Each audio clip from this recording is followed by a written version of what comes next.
Welcome to NRL 360 Rugby League from every angle. Joining me again, the great Gordon Tallis. Hey, Brad. Let's bring the journos Hey, in, guys. Paul Crawley and Andrew Webster. And breaking news this afternoon, Broncos' top four hopes rocked as Gehamat Shibasaki has been dropped after a boozy night out. Crawls, you got some information on this? Yeah, big story. Peter Bedell's broken this afternoon on the Courier Mail website. Apparently, Gehamat has turned up. He's gone out on the drink on Sunday night in Brisbane, not after the return from Townsville. He's had a big night out. He's turned up to training on Monday morning under the weather, and Madge has made the decision to drop him. Dean Mariner moves to the centres. Jesse Arthur's onto the wing. And I guess going forward, depending on how the Broncos go, firstly on Thursday night against the Storm, but heading into the semis, does it cost this bloke who has been one of the season's great comeback stories his spot for the finals? I think especially the way they've been attacking the last couple of weeks, they've averaged 40 points, you know, without the 6 and 7. He's had a great season. It's just a shame. This biggest game of the season so far, Melbourne Storm, to get in the top four. History shows that you can't win the comp outside the top four. I don't think it's the crime of the century, but that's the standards. I think that says everything about the Broncos standards. I mean, he's the one player when he made his Origin debut in Game 3. Remember all those great stories about how he was a Michael Maguire project. He gave him a lifeline from a trial and train contract to, you know, Origin decider and played the house down.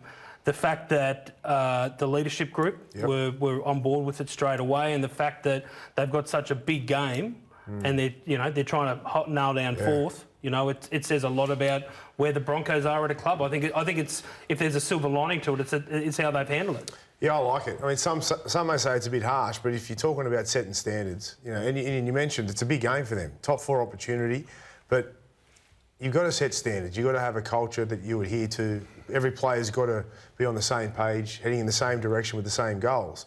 And he's made a big call here, Madge, and I like the leadership group has backed him on it. Now, it's been a bizarre 24 hours, though. One of their players was drinking toilet water yesterday, and then now she was... What's worse? But you just mentioned it there, Braith. Like, you mentioned the culture. Shouldn't the culture be sorted out before round 27? Like, is that the issue with the Broncos? Like you just said, they're going to make it. They're going to make mistakes, Crawls. Yeah. You know? Yeah, I don't think they've made... It's a pretty bloody costly mistake. It is. At this It's time not of like the they've year. made mistakes all year, though, and it's been a constant, has it? They've been pretty good all year, haven't they? They have. But like you said, the Reece Walsh thing, again, not the crime of the century, but pretty bloody silly. And then this before a match where you're fighting for a top four spot, like you know, it's the final round of the regular season. If you beat the Storm, and that's your line in the sand match too. We've seen them towel up some of the easier teams in the competition in recent weeks, but you know, go back 4 weeks, and when they played this team, they were neck and neck for the first 20 minutes against Melbourne before they got those 3 injuries in quick succession. And you know, the Broncos have got so much talent. And they can blow any team off the park. But the one thing you do wonder about them is defensively and their mindset, if they've got what it takes to beat the big guns. And Gordy, you tell me about this. Losing Shibasaki defensively in the centres. Yeah. So you're bringing in a kid in Mariner who's an A-grade talent, but defensively. Well, defensively, he's a winger, so he's going to get asked a lot of questions. You would just like Craig Bellamy would probably be licking his lips. Just the way that they're going to attack Cameron Munster.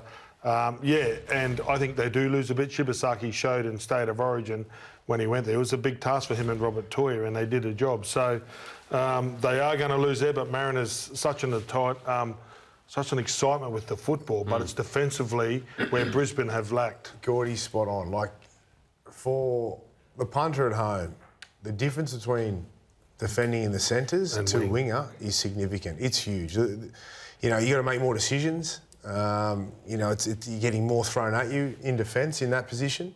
A lot of wingers that do move into the centre struggle in defence because it is so different. So it's a big loss, it really is. And with Madge taking on Bellamy, it's a big game. Melbourne Storm up against Brisbane, and Madge has a shocking record against Craig, which makes this game even more important, and without Shibasaki. But let's talk about that record. Why? Why is it so bad for so long? We're going years back. Here it is here. Like, pretty incredible stats. 15 games, 1 win. He's got a 6.7% win rate. And the last time he beat him was in 2013. This is not about Madge. It's like when people try to coach like Wayne Bennett. There's one Wayne. It's like someone trying to impersonate Michael Jackson. There's only one. So Craig Bellamy... seriously, no, but Craig Bellamy for 20 years... Right, you can't do that. Is Craig? So if Madge has learned underneath him and tries to beat the master, it's really hard to meet. To meet and beat that guy. Unless you're coaching his footy side. So he's going to have to come up with some tricks. Geez, there's some coaches Melbourne. out there that have a bad record against Bellamy. Yeah. Though. Oh, mate, they all would have a negative record, and Ivan Cleary. Yeah, exactly. Oh, yeah. Well, and then the Roosters, they hadn't won in 19 or 20 against Penrith and Melbourne. So he's not Robinson Crusoe. And the Broncos record it doesn't matter who's coaching against Melbourne. They can't as go long in as that I can shelf. remember. For as long as I've played against Melbourne, it was a long time ago. We can't beat Melbourne at Melbourne's game. We've got to play our style, and that's throwing the ball around and back your mistakes. But if they go in a shell and think they're going to go set for set with Melbourne, you play into their hands.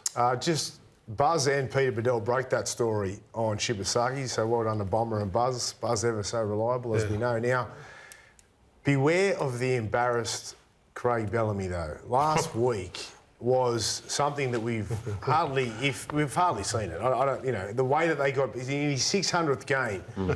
Now, Melbourne are the best at bouncing back, right? So that makes it even harder for the Broncos and Michael Maguire. I was down in Melbourne for Craig Bellamy's 600th dinner on the Wednesday night, and you could tell that he was sick of the attention.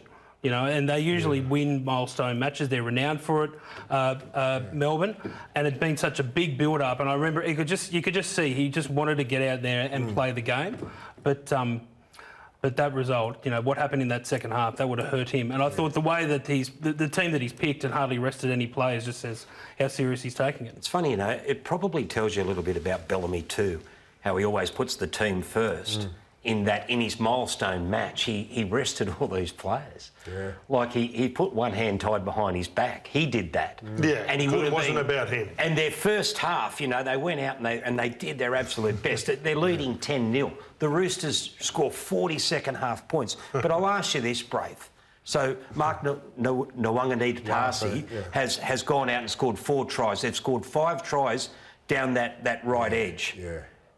Melbourne missing Xavier Coates. Xavier Coates come back this week. I think is Howarth back too? Is it completely different? I honestly look at that game, and as great as it was for the Roosters, and that was a fantastic bounce back, and they were the far better team, superior team. I think if you look at the next month ahead, I'm not concerned about that game at all. I know that Craig is, because that's the way that he works, but you're right. They had key positions, especially that Coates. Coates has been not only amazing in defence, but in attack, he's their go-to. And they didn't even have him. They held their gloves up for the first half, and it looked like they were a chance of winning. And all the tries were the same, the same edge, similar plays, which the Roosters were, it was great for them to acknowledge that or see that and attack that, a weakness in the opposition. But I'm just not worried about it. Any of you guys worried about it? No, that's why I brought it up, because I truly thought when you're sitting there and you're watching the highlights of that game, and Robbo even conceded in his post-match presser, we picked out what we needed to do in the second half.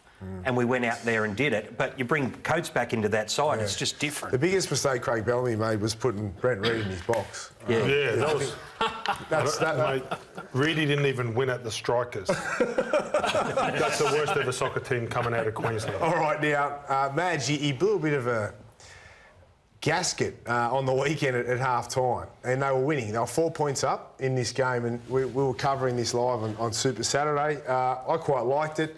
I'm not, because of what he's renowned for and the criticisms he has received over the years with how he's a hard taskmaster, a lot of people sort of looked deeply into this. I didn't. I thought it was okay. I'd like to get the opinion of you guys. I was the same. That just looks like a normal half-time address from Michael Maguire. I've seen worse from him.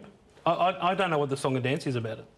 I just think that the way the Broncos are playing at the moment, it frustrates people watching it. It would have to frustrate the hell out of Madge, because they can be so brilliant. And then in the blink of an eye, someone will come up with a stupid mistake and it can turn the match. And if not for that forward pass in that game on the weekend, that turned a 2-point lead into an 8-point lead. And it could be a completely different game. And Madge would see, you know, these little things come September can really let you down. We'll get to that forward pass soon, by the way. Mate, everybody deserves it. I'm sure you would have got one. Oh, yeah. Wayne, I probably count on one hand in the 200-odd games, you know, and then when I coached with Johnny Lang, he had 2. He goes, you've only got 2 a year. Brian Smith said the same when he coached us. Yeah, like... He would space out the amount of times. Yeah, mate, like, and you can't do it all the time because it's on deaf ears. So, but he should know what messages are going to work by now. Ivan Cleary says he's had it done 2 Yeah, there you go. 2019. Yeah. And Ben Hunt He's better than Tiger Town. So, no, but like it's a better side. But like then, sometimes as a player, you do deserve a spray. And sometimes you sit there waiting for a spray and sometimes you don't get it and sometimes you think, we didn't deserve that and you get one. We it's just the interviewed dressing room. Ben Hunt straight after the game and he said Madge has been good all year. It was a blow-up, but they haven't received too many of them. Like that was his exact words.